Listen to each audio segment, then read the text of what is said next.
you a quick, effective way to create the look of an explosion. Placing it on a starry sky in space gives it another dimension, which increases even more once you add a fiery planet to it. By simply adjusting its hue, it transforms itself into a nebula filled with interstellar clouds of dust and gases. This document is 1280 by 720 pixels with a resolution of 72 pixels per inch. Let's start with a starry base. Go to Filter, Noise, and Add Noise. The amount is 100%, the distribution Gaussian and monochromatic. Go back to Filter, Blur, and Gaussian Blur.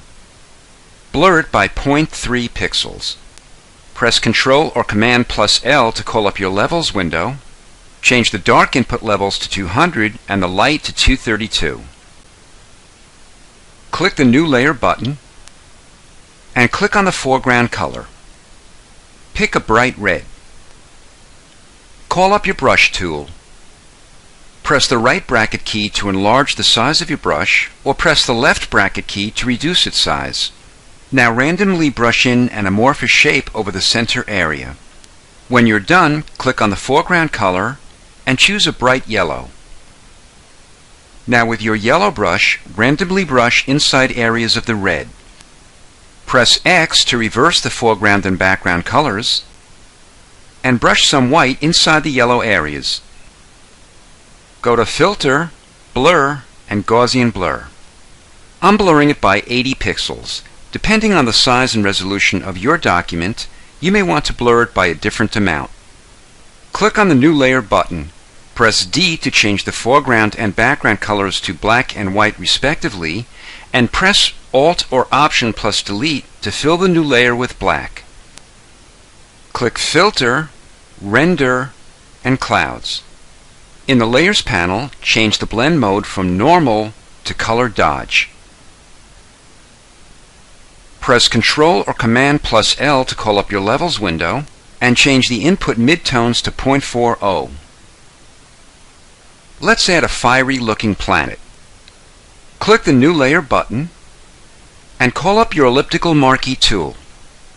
Go to the center of your document and press Shift and Alt or Shift and Option as you click and drag out a circle. Go to Select, Modify, and Feather. We'll feather it by 2 pixels. Let's fill it with black. Since black is our foreground color, press Alt or Option plus Delete. Press Ctrl or Command plus D to deselect it. Click and drag the black circle under the clouds layer. Double-click on the layer to call up its layer style window.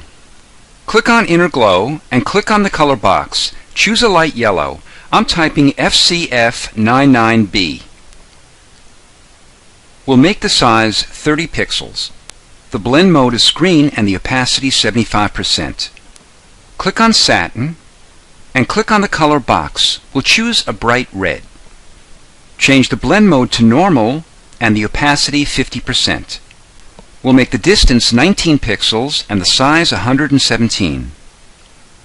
It's a hot fiery planet now, but the entire scene will transform itself once we make a simple adjustment to its hue. We'll temporarily hide the black circle and click on the color layer to make it active. Click on the Adjustment Layer button and choose Hue Saturation.